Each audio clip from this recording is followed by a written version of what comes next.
Damos la bienvenida a quienes están acá por primera vez. Siéntanse en casa, siéntanse en familia. Queremos darles un fuerte abrazo en el nombre del Señor. Queremos pedirles que también ustedes puedan formar parte de esta familia. Igual a los hermanos que están acá, es un honor y un placer verlos, compartir la palabra de Dios con ustedes. Y más aún lo que hoy nos toca compartir. Vamos a hacer un pequeño alto de la lectura de la carta a los Hebreos, pero por un motivo específico. Sí, teníamos ya preparada la prédica para este domingo respecto a la carta de Hebreos, pero muchas veces en la vida de la iglesia se dan momentos en los cuales necesitamos hacer un alto, pero para enriquecer lo que viene. Porque vemos las circunstancias que estamos pasando y necesitamos dar enriquecimiento al mensaje que viene más adelante para poder entenderlo de mejor manera. Debemos estar atentos a las cosas que están pasando y sobre todo necesitamos discernir lo que está pasando, pero con sabiduría. Ver los tiempos con sabiduría. Yo creo que necesitamos de un pueblo así, un pueblo que sea como el ejemplo de la tribu de Isaacar, que era parte del ejército de David. También me encanta lo que dice de esta tribu. Cuando se comienza a nombrar todos los que eran parte del ejército de David, se habla de esta tribu en el primer libro de Crónicas, capítulo 12, versículo 32. Lo que dicen de ellos es impresionante. Escuchen, dice, de los hijos de Isaacar, 200 principales, ahora escuchen la descripción, entendidos en los tiempos y que sabían lo que Israel debía hacer, cuyo dicho seguían todos sus hermanos. Wow, ¿entienden la sabiduría de estos hombres, estos principales de la tribu de Isaacar? Sabían, estaban atentos a los tiempos. Tenían discernimiento de qué es lo que el pueblo debía hacer y más aún tenían la autoridad dada por Dios para que el pueblo entero lo siga. Necesitamos como iglesia del Señor levantar hombres y mujeres que sean así. Y por eso hoy vamos a hacer un pequeño alto. Y saben, hermanos, ver la iglesia es interesante y a la vez es alentador. Es alentador ver cómo después de un mes tras haber celebrado la asamblea que tuvimos en la iglesia, la asamblea anual, hemos comenzado a crecer. Hermanos, el discipulado de jóvenes ha crecido. El discipulado a los niños ha crecido y ambos están creciendo todavía. Y el ministerio de servicio se ha levantado de una manera muy hermosa. Están cumpliendo su labor con amor. Y también las reuniones de oración han crecido, se han multiplicado. Los ministerios están sirviendo conforme al don que han recibido. Hemos iniciado las visitas pastorales, así que hermanos estén atentos porque vamos a llamarlos para visitarlos y poder conocerlos y que nos conozcan también. Y también estamos ya a un paso de comenzar los discipulados en casa. Ya tenemos preparados los lugares, tenemos ya el material gracias al Señor, a su amor y provisión. Así que estamos a un toque de comenzar con esto. Se ha multiplicado el discipulado de mujeres, se ha multiplicado el discipulado de los varones, se ha multiplicado y hemos reiniciado el discipulado de los matrimonios. Hemos tenido una concurrencia muy hermosa este viernes. Podemos decir con certeza que Dios es bueno y que Dios está bendiciendo y multiplicando esta iglesia local. ¿Amén? Sí, lo podemos decir. Podemos sentirnos muy felices de ver avanzar la obra de Dios. Ahora, aquí está el tema, hermanos míos. Demos la gloria al Señor por lo que Él está haciendo en su iglesia.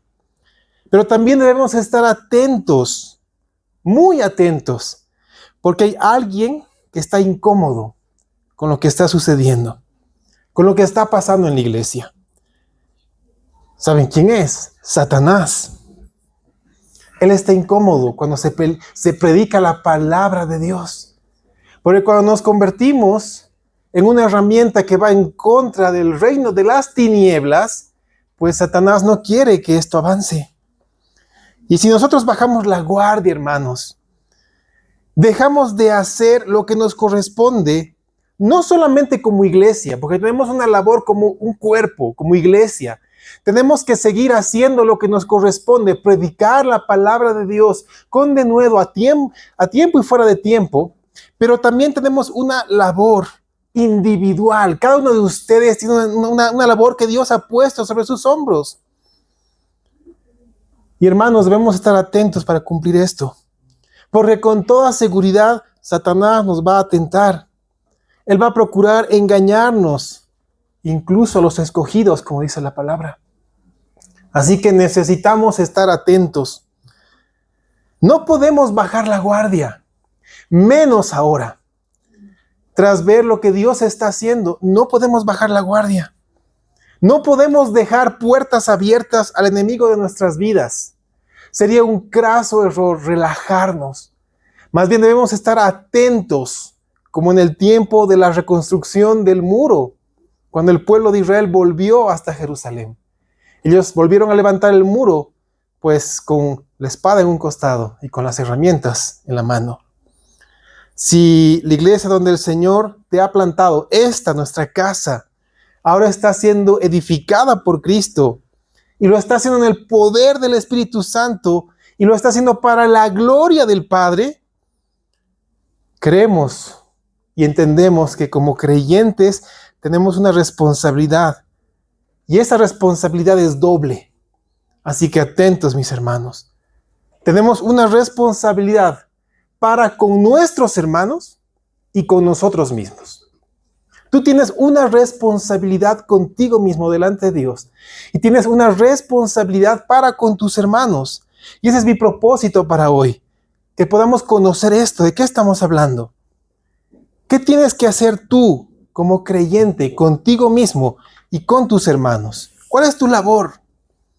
Y aquí vamos a ver la segunda carta a los Tesalonicenses, capítulo 1, versículos 11 al 12. Ok, segunda carta a los Tesalonicenses, capítulo 1, versículos 11 al 12. Y presten mucha atención lo que el apóstol Pablo nos dice hoy. Lo que dijo en ese tiempo tiene plena validez hoy en día. Y este mensaje es para todos nosotros. Segunda carta a los Tesalonicenses, capítulo 1, versículos 11 al 12. Dice la palabra del Señor.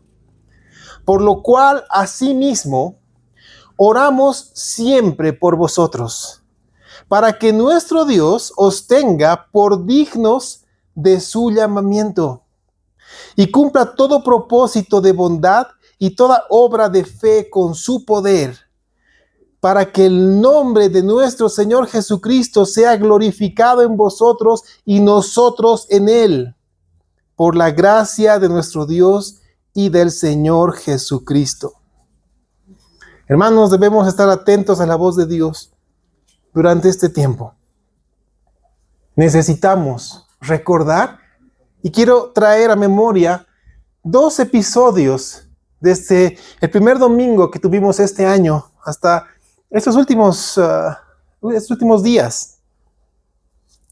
Hermanos, quiero recordarles 2 cosas que hemos visto.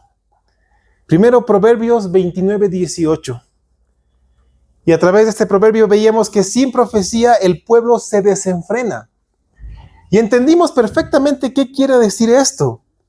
Vimos que sin la palabra de Dios, sin el conocimiento de la palabra de Dios en nuestra vida, el pueblo se desenfrena, comienza a hacer lo que mejor le parece. Esto quiere decir que una persona desenfrenada comienza a hacer lo que su corazón decide. Eso quiere decir que sus decisiones, sus acciones no están dirigidas por el Espíritu Santo. Están dirigidas por su carne, por sus deseos. El Espíritu Santo no está guiando a esa persona.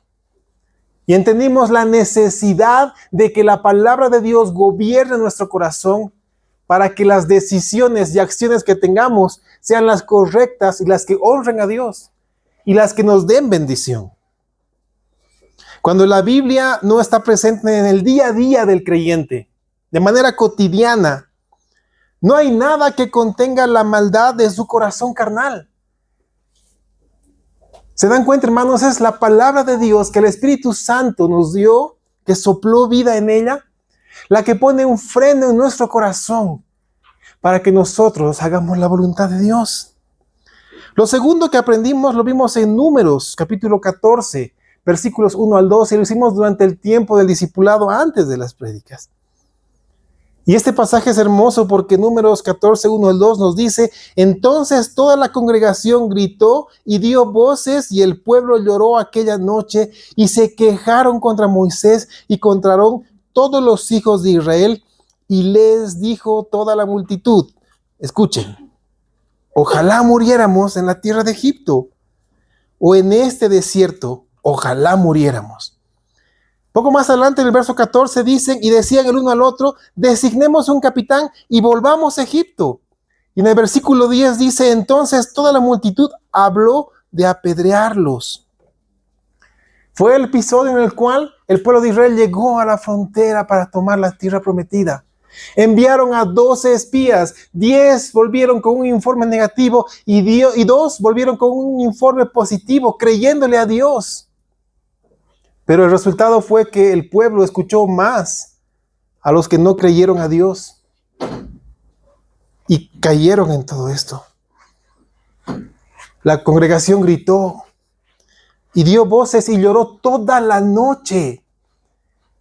Hermanos, ellos habían visto los milagros de parte de Dios a lo largo de todo el camino desde que salieron de Egipto, incluso estando en Egipto, y aún así no creyeron en lo que Dios les había prometido. No lo hicieron y lloraron toda la noche y decidieron desechar el liderazgo que Dios les había dado. Es más, quisieron apedrearlos, a los que dieron el informe positivo y a los líderes de Israel en ese momento. Y algo que hemos aprendido en el tiempo del discipulado es que cuando alguien pierde la fe, el siguiente paso es que pierde el sentido común. Cuando no tenemos fe, perdemos el sentido común. Y eso es terrible. Porque nuestras decisiones, nuestras acciones van a ser pecaminosas. Este pueblo había perdido la fe de tal manera que no solo quisieron volver a la tierra que los había esclavizado, donde morían trabajando. Un lugar de esclavitud y de muerte. Desconocieron a quienes Dios los había puesto para guiarlos y negaron la promesa de Dios. Fue algo terrible. Ahora, hermanos, imaginemos esta peligrosa combinación de lo que hablábamos la anterior semana en el discipulado y lo que hablábamos el primer domingo de este año. Veamos esta peligrosa combinación. Una persona que ha dejado de alimentarse diariamente, ha dejado de alimentar diariamente su corazón con la lectura cotidiana de la palabra de Dios, y alguien que ha perdido la fe. ¿Te das cuenta de lo que podría pasar con alguien así? Alguien que no está leyendo su Biblia y alguien que ha perdido la fe. ¿Pueden imaginarse una persona desenfrenada y sin sentido común? Es alguien peligroso. Es alguien cuyo corazón carnal es el que está tomando sus decisiones. Es aquel que con una falta de sentido común lleva a tener actitudes contrarias a la voluntad de Dios. Lo que hace, lo que dice, lo que piensa, su razonamiento es carente de lo que Dios quiere para su vida. Y es terrible. Y podemos dar ejemplos muy claros. En el tiempo de la alabanza, Vane nos hablaba del tremendo accidente que pasó en la ciudad del Alto. Todos conocemos de esta trágica y triste noticia. Pero, ¿qué es lo que circula más en las noticias? Cómo la gente literalmente saltaba por encima de los cuerpos y corría a recoger el dinero, billetes. No les importó la vida de quienes estaban agonizando, les importaba el dinero que estaba ahí regado. Obviamente hubieron algunos que sí se preocuparon por las personas, sacaron a los pilotos, atendieron a la gente que estaba agonizando. Pero el pueblo se desenfrenó y comenzó a hacer locuras. Fue terrible. Ok, ese es un ejemplo externo. Vemos un ejemplo nuestro, cotidiano también. ¿Saben, hermanos, cómo es el corazón humano? Cuando necesitamos de la palabra del Señor y no estamos alimentando nuestra vida de Él. Algo que llamó mucho la atención fue lo que sucedió este viernes. Tuvimos un discipulado de matrimonios y entendimos un círculo bastante interesante. Hay un mandato de Dios en Efesios capítulo 5, donde manda al varón amar a su mujer y a la mujer respetar al varón. Y vimos cuando un esposo trata a su esposa sin amor, la esposa responde sin respeto. Y cuando la mujer trata sin respeto al varón, el varón responde sin amor. Y entramos en ese círculo. Y entendimos que haciendo una lista de cosas sencillas de qué es lo que pasaba para que estas acciones se vean reflejadas en el varón y en la mujer, sucedía lo mismo en nosotros. Era una lucha común entre varones y mujeres. Eran las artimañas del enemigo que nos llevaban a creer que esto era cotidiano y que eso es normal, lo cual no lo es. Por eso el Señor dio un mandato. Y más aún, hermanos míos, cuando nos reunimos varones a un lado y mujeres a otro lado. Imagínense a qué punto llegó nuestro corazón de enfrentarnos, de sacar a la luz lo que había en nuestro corazón, nuestra necesidad de Dios. Al principio fue jocoso, pero después la cosa se puso tensa. Porque ya habían varones haciendo listas de cosas que mostraban que no eran respetados por las esposas, mujeres haciendo listas de cosas que no hacían sentirse amadas por los varones. Y ahí estaban las esposas renegando contra los esposos y hablando de esos varones que no las aman, y los varones renegando contra las mujeres, esas mujeres rencillosas. Y fue complejo.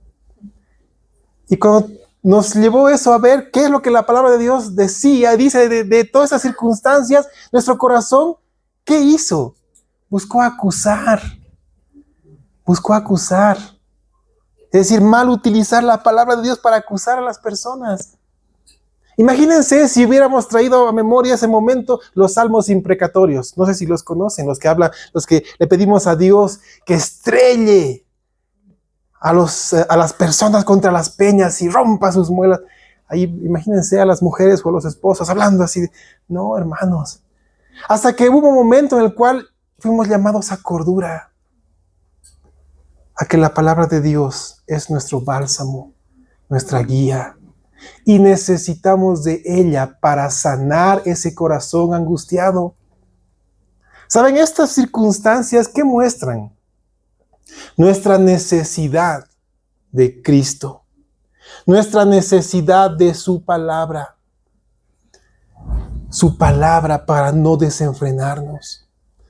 Su palabra para no perder la fe en sus promesas, la fe en que el matrimonio puede ser honroso, la fe en que Dios gobierna nuestra vida, la fe en que si buscamos primero el reino de Dios y su justicia, Él va a añadir todas las cosas, y todos los versículos hermosos que ese viernes citamos y que apaciguaron nuestro corazón.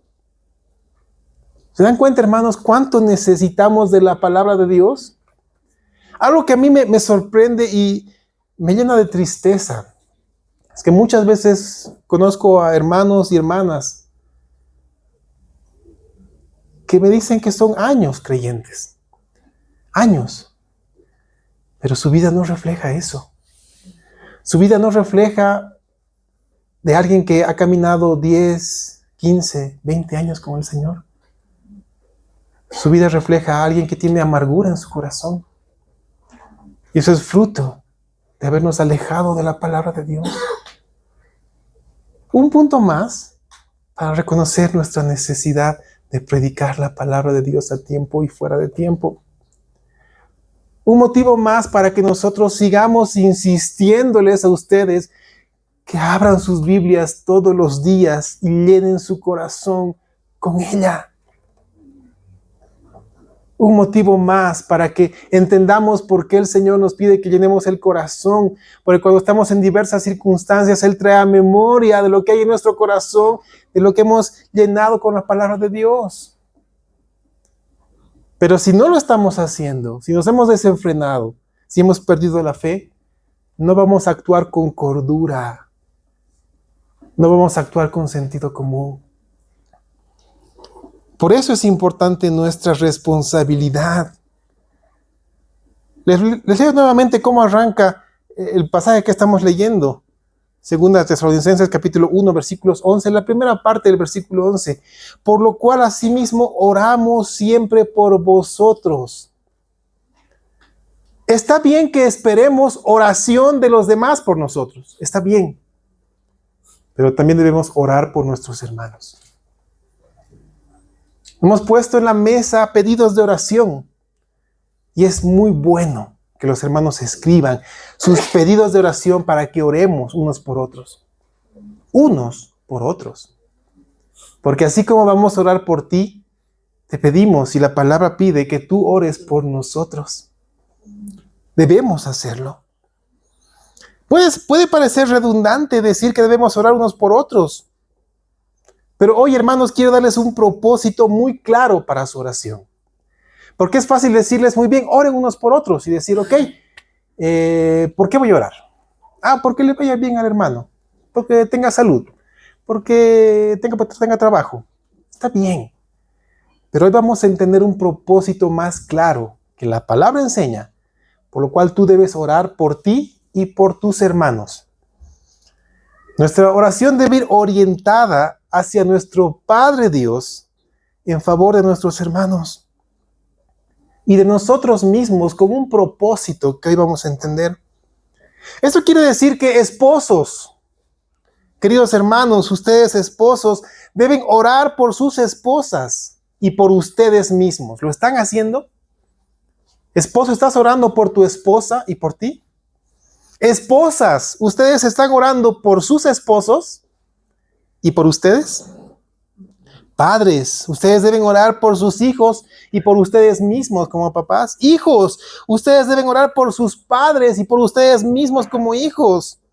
Hermanos, todos debemos orar unos por otros en Cristo.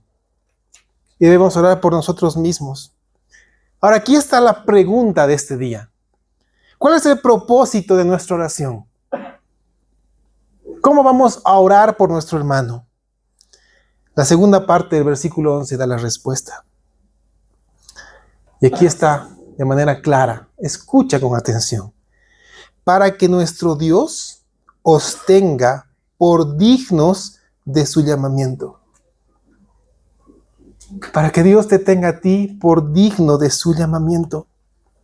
Y no solamente te tenga digno de su llamamiento, sino que cumpla todo propósito de bondad y toda obra de fe con su poder.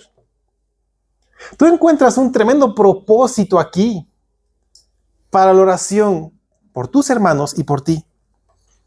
Si vas a orar por ti, tú pídele al Señor que Él te tenga por digno de su llamamiento. Que cumpla todo propósito de bondad y toda obra de fe con su poder en tu vida. Y que haga lo mismo con tu esposa, con tu esposo, con tus hijos, con tus hermanos, con tu padre, con tu madre. Ese es el mejor motivo de oración. Es más, como iglesia tenemos esto como uno de los motivos constantes de oración. Quiero poner esto en perspectiva para todos nosotros, porque si tú dices, ¿qué quiere decir esto de su llamamiento? ¿A qué se refiere la palabra con esto de que oremos porque nos tenga dignos de su llamamiento? Te lo voy a poner en perspectiva. Vamos a usar mucho la palabra de Dios ahora. Así que ten tu Biblia lista. Y vamos primero a Filipenses capítulo 2, versículos 6 al 8. Filipenses 2, 6 al 8. Y escucha, dice, el cual siendo en forma de Dios, no estimó el ser igual a Dios como cosa que aferrarse, sino que se despojó a sí mismo tomando forma de siervo, hecho semejante a los hombres, y estando en la condición de hombre, se humilló a sí mismo, haciéndose obediente hasta la muerte y muerte de cruz. Estamos hablando de Jesucristo, nuestro Señor, que Él siendo Dios, vino a este mundo, se encarnó, se revistió de humanidad para abrazarte, con sus brazos, brazos humanos, para amarte de una manera tangible, para hablarte con voz audible y entendible para ti. Y Cristo caminó en este mundo. Cristo vino a este mundo acercándose a nosotros y trayendo al Padre, restableciendo el camino. Él vino a nosotros y Él nos llevó al Padre, un camino de ida y vuelta abierto por Él para ti. Y no solamente eso, Hebreos capítulo 5, versículo 7. Dice Hebreos 5, 7, y Cristo en los días de su carne, ofreciendo ruegos y súplicas con gran clamor y lágrimas al que le podía librar de la muerte, fue oído a causa de su temor reverente. ¿Sabes? Hebreos está hablando del episodio en el cual Jesús oraba y sudaba grandes gotas de sangre en el huerto de Getsemaní, listo para comenzar su suplicio, la vía dolorosa, ser humillado, ser flagelado y ser crucificado en la cruz por ti y por mí. Y Cristo fue oído a causa de su temor reverente. Y recordemos cuál fue la oración de Cristo. Padre, que pase de mí esta copa, pero que no se haga mi voluntad, sino la tuya. Cristo sabía, Cristo entendía, Cristo conocía todo lo que iba a pasar en tu lugar, por ti. Y pidió no hacerlo, porque entendía lo que iba a pasar. Pero Él pidió que la voluntad del Padre sea hecha y no la suya. ¿Y cuál fue la voluntad del Padre? Dice que quiso quebrantarlo y sujetarlo a padecimientos. Y cargar sobre Él el pecado, para que todo aquel que lo conozca, y como Javi nos decía, mire a la cruz con fe, tenga vida eterna. ¿Sabes? Y no solamente eso, Hebreos 12:2. Dice, puesto los ojos en Jesús, el autor y consumador de la fe. Generalmente ahí nos quedamos. Pero lo que viene es importante. Dice, el cual, por el gozo puesto delante de él, sufrió la cruz, menospreciando el oprobio, y se sentó a la diestra del trono de Dios. ¿Sabes lo que está diciendo acá el autor a los hebreos? Se le puso un gozo delante de él para que Jesús afronte la cruz. Y ese gozo somos nosotros, su pueblo. Ese gozo para Cristo eres tú. Y tras ver ese gozo, el Señor menospreció el oprobio y fue a la cruz como oveja al matadero. No dijo palabra. Y Él fue sujeto a padecimientos por ti. Fue resucitado y ahora está a la diestra del trono de Dios. A esto se refiere, hermanos míos, con el llamamiento. El Padre, hermanos míos, te llamó a salvación después de haber enviado y después de haber entregado a su Hijo amado, en quien Él tiene complacencia. Él lo entregó a la muerte y muerte de cruz. ¿Sabes por qué hizo esto? Para pagar por tu pecado. Un pecado que tú jamás habrías podido pagar. El Padre envió a su Hijo para pagar ese precio. Y con esa acción te llamó. Cristo derramó su sangre. Cristo sufrió tu miseria. Cristo sufrió tu vergüenza. Cristo cargó tus pecados. Y sabes, no quedó ahí. Cristo gustó la muerte bebiendo de la copa de la ira de Dios por ti. ¿Sabes para qué y por qué? Para que tú no seas humillado, para que tú no seas expuesto, desnudo y flagelado en una cruz, lleno de dolores, lleno de quebrantos, y no cargues en tus hombros la ira de Dios, que nos lleva a ser atormentados en el fuego del infierno. Más bien para que dé salvación a través de esa muerte. Nosotros hemos creído en esa salvación. Por eso somos hijos suyos. Yo quiero preguntarte hoy, amado hermano, hermana, después de semejante entrega, después de haber pasado todo esto, después de haber renunciado, después de ese sacrificio y de ese amor de Cristo por ti, tu día a día, tu comportamiento, tus acciones, tus decisiones, tu manera de pensar, la manera en la cual te relacionas con los demás, ¿muestra que eres digno de ese supremo llamamiento? Dime. Si Cristo, queridos hermanos, varones, hablara con sus esposas podrían dar fe de que tú vives digno de este supremo llamamiento. Esposas, lo mismo, la misma pregunta. Si Cristo hablara con sus esposos, ellos podrían dar fe de que tú vives digno de la manera de este supremo llamamiento.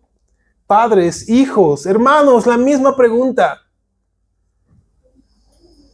¿Vivimos de manera digna de este supremo llamamiento? ¿O estamos menospreciando la obra de Cristo por nosotros? ¿Sabes? Tú fuiste llamado por el Padre después de semejante obra a tu favor, con un propósito, que una vez salvo, tú vivas en santidad. Para que tú pienses como Cristo, para que tú llenes tu corazón de su palabra y actúes bajo el poder del Espíritu Santo.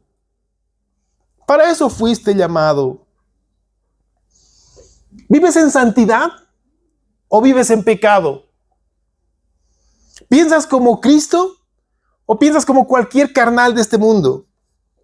¿Llenas tu corazón diariamente de la palabra de Dios o de las cosas de este mundo? ¿Actúas bajo el poder del Espíritu Santo o es la carne que te gobierna? Debemos pensar en todo esto, hermanos míos. Y algo que escuché mucho el año pasado y que trajo muchas consecuencias negativas fue la siguiente idea plantada en el corazón de las personas. Mucha gente decía y pensaba de esta manera. Decían, Dios me ama, así como soy, Dios me ama. Así que ustedes tienen que amarme y aceptarme tal como soy. Porque si Dios me ha aceptado y me ha amado así como soy, ustedes también tienen que hacerlo. Ay, ojo, y nadie puede juzgarme. Esa era la manera de pensar de las personas. Tal vez tú en algún momento has pensado así, o tal vez tú piensas así ahora. Que así como eres, el Señor te acepta y te ama. Y que nadie puede juzgarte. Yo quiero decirte con todo el amor que Dios tiene para ti y para nosotros, que si tú piensas así, has caído en el lazo del enemigo. Has caído en la tentación de Satanás. Eres presa de él. Mira lo que dice la palabra de Dios, ¿ok? Entiende lo que dice el Salmo capítulo 5, versículo 5. Salmo 5, 5. Y escucha, dice, los insensatos no estarán delante de tus ojos. Aborreces a todos los que hacen iniquidad. Son palabras muy fuertes, porque indican que si tú estás pecando, si tú haces iniquidades, el Señor te aborrece. Hay una frase muy conocida de que Dios ama al pecador, pero aborrece su pecado. ¿Ok? Si pensamos así, no hemos entendido el Evangelio. No entendemos la palabra de Dios. Mira lo que dice Proverbios capítulo 6, versículos 16 al 19. Proverbios 6, 16 al 19. Dice que 6 cosas aborrece Jehová y aún 7 abomina su alma. Primero, los ojos altivos. Ver a los demás con desprecio. La lengua mentirosa. Y no está hablando de mentiras grandes, simplemente también está hablando de hasta las mentiras blancas o piadosas. Cualquier tipo de mentira, Dios la aborrece. Las manos derramadoras de sangre inocente. El corazón que maquina pensamientos inicuos. ¿Sabes? Dios conoce tus pensamientos. En ese momento yo no sé qué estás pensando. El que está a tu lado no sabe lo que estás pensando, pero Dios sí. Y Dios escucha tus pensamientos y de todos nosotros al mismo tiempo, porque Él es perfecto. Conoce y escudriña nuestros pensamientos. Y Él aborrece nuestros pensamientos inicuos. Aborrece los pies presurosos para correr al mal. Aquel que quiere hacer lo malo. Aborrece al testigo falso que habla mentiras. Aquel que miente, Dios lo aborrece. Y más aún aborrece al que siembra discordia entre hermanos. Wow. Esas son las 7 cosas que abomina el alma de Dios. Si tú piensas que Dios te ama tal y como eres, estás equivocado. Vamos a poner la enseñanza justa y correcta, ¿ok? Vamos a la primera carta de Juan, capítulo 4, versículo 9. Primera de Juan 4:9 nos dice: en esto se mostró el amor de Dios para con nosotros, en que Dios envió a su Hijo unigénito al mundo para que vivamos por Él. ¿Sabes? Una mejor traducción es para que vivamos a través de Él. Para que seamos salvos no solamente a través de la sangre de Cristo, sino para que vivamos en Cristo Jesús. Dios ama a su Hijo. Dios Padre ama a su Hijo. Y si Cristo está en tu corazón, Él te ama por causa de su Hijo. Si Cristo mora en tu corazón, tú recibes el amor del Padre por el Hijo, no por ti, porque no hay nada en nosotros que le pueda hacer agradable al Padre. Pero sabes, no se queda solamente ahí. Al darte salvación, Dios ha iniciado una obra poderosa en tu vida. Y sabes, no solamente ha iniciado una obra en tu vida, Él dice que Él va a perfeccionar esta obra. La obra que Él ha comenzado la va a terminar y la va a perfeccionar. Que te quede claro eso. Si tú eres salvo por fe, la obra que Cristo ha iniciado en ti va a ser terminada. Y va a ser perfeccionada. Y me encanta lo que dice Efesios 4:12 al 15. Efesios 4:12 al 15 dice: a fin de perfeccionar a los santos para la obra del ministerio, para la edificación del cuerpo de Cristo. Y aquí hay un propósito. Hasta que todos lleguemos a la unidad de la fe y del conocimiento del Hijo de Dios, a un varón perfecto, a la medida de la estatura de la plenitud de Cristo. Dios quiere que tú llegues a esta plenitud, a la plenitud de la estatura de Cristo, para que ya no seamos niños fluctuantes llevados por doquiera de todo viento de doctrina, por estratagema de hombres que para engañar emplean con astucia las artimañas del error, sino que siguiendo la verdad en amor, crezcamos en todo, en aquel que es la cabeza, esto es Cristo. Ese es el propósito, hermanos míos. La obra que Dios ha comenzado la va a terminar hasta que nosotros lleguemos a la estatura de Cristo. Ya no quiere que seamos niños espirituales, corriendo por todas partes, haciendo berrinche por todo y por nada, tomando únicamente leche espiritual. No. Dios quiere que tú crezcas, madures espiritualmente, que estés listo para carne sustanciosa de la palabra de Dios, para que tú lleves a muchas personas con la predicación del Evangelio a los pies de Cristo. Hermano, ¿estás creciendo en el conocimiento de Cristo en tu vida? Dime, ¿estás creciendo en esto o es solamente un cliché para ti? Argumentando que Él te ama como eres, con el pretexto de actuar según nuestra carne y no según la voluntad de Dios. Porque es un pretexto. Porque Dios no quiere que tú seas un niño espiritual. No lo quiere. Quiere que crezcas. Pero Él quiere que crezcas hasta la medida de la plenitud de Cristo.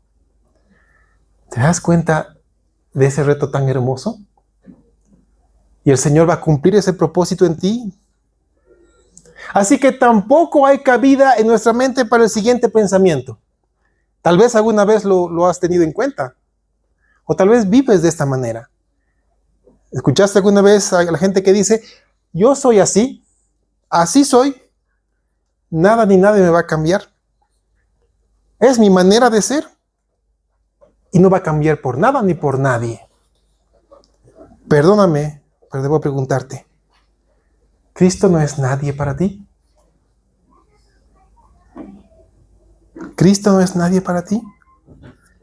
¿Acaso no vas a dejar que el Espíritu Santo cambie tu carácter? ¿No vas a dejar que el Espíritu Santo cambie tu mente y corazón por la causa de Cristo y por su obra por ti? Ese es el mejor motivo para dejar que el Señor cambie nuestra vida. Por la obra que Él hizo por nosotros. Así que esas ideas de genio y figura hasta la sepultura no tienen cabida para Cristo. Él quiere hacer de nosotros, hombres y mujeres, a la estatura de Cristo, maduros espiritualmente, controlados por el Espíritu Santo, que demos el fruto del Espíritu y que estemos revestidos con la armadura de Dios. ¿Te atreverías a ver a los ojos a Cristo Jesús? Pero colgado en la cruz, flagelado, desnudo, sangrando, cargando tu pecado, sufriendo tu miseria, y decirle, no quiero cambiar. ¿Podrías hacer eso?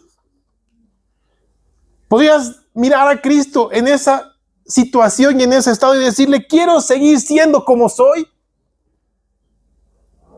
Sería insensato. Y sería despreciar la obra que Él hizo por ti.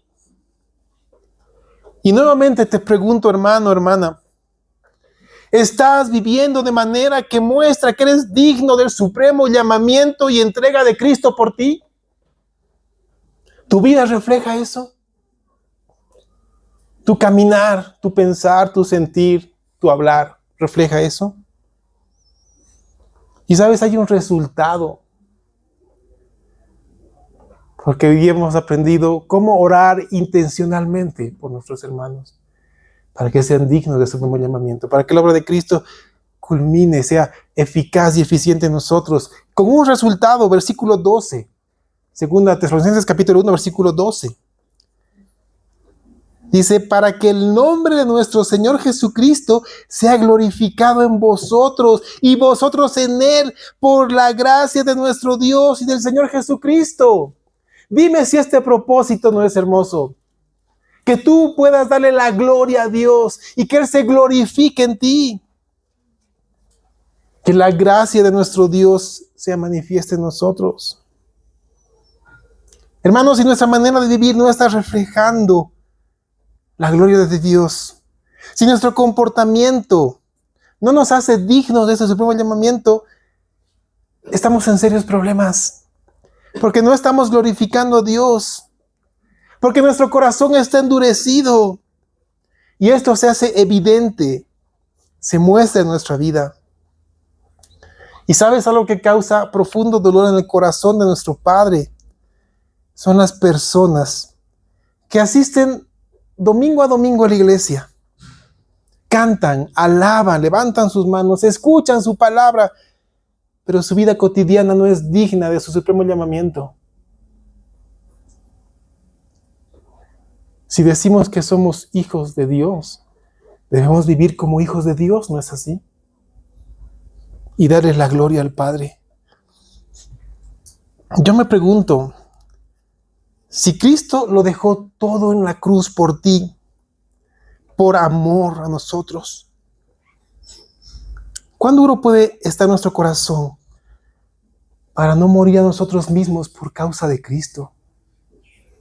¿Cuán duro tendría que estar nuestro corazón para decirle al Señor, no quiero ser cambiado? Hermanos, levantemos nuestras manos hoy en rendición al Padre. Y digámosle, te necesitamos. Porque si decimos ser de Cristo, debemos vivir según su palabra. Debemos reflejar esto. Así que debemos orar por nuestros hermanos y por nosotros mismos para que seamos dignos de este supremo llamamiento. Para que eso sea una realidad de nuestra vida. Para que sea una realidad de nuestro hermano en que tienes al lado, atrás, adelante. Para que nosotros vayamos menguando y Cristo vaya creciendo en nosotros, perfeccionándose y perfeccionando nuestra vida, que tanto lo necesitamos. Oh, hermanos míos, yo creo que necesitamos rendirnos y caer en los brazos de Cristo. Ser llevados por Él a sus pies. Es el lugar donde podemos hallar paz. Es el lugar donde toca callar simplemente y escucharlo hablar a Él. Ese lugar lo necesitamos. Necesitamos escuchar a Cristo y callar nosotros. Es el lugar donde una simple mirada del Maestro devela nuestra condición, nuestra necesidad de Él. Necesitamos ese lugar. Es el lugar donde tú comprendes la necesidad de dar pasos firmes en la fe y no volver atrás. De que la obra de Cristo sea evidente en tu vida. Ya no más niños espirituales, sino jóvenes o padres espirituales, listos para la buena obra de Cristo en nuestra vida. Hermanos, es tiempo. El tiempo ha llegado de pararnos firmes y decirle, Señor, yo quiero tu obra en mi vida. Por completo. No una parte. Por completo. Obra en mi corazón, obra en mi carácter, obra en mi mente, obra en todo mi ser. Te lo pido, Señor, obra. Quiero pedirte que cierres tus ojos ahí donde estás. Vamos a orar.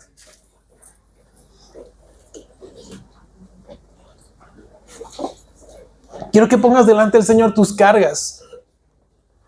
Así como lo vamos esta mañana, de poner nuestra fe, nuestra mirada en Cristo, en la cruz, con fe. Hagamos lo mismo ahora.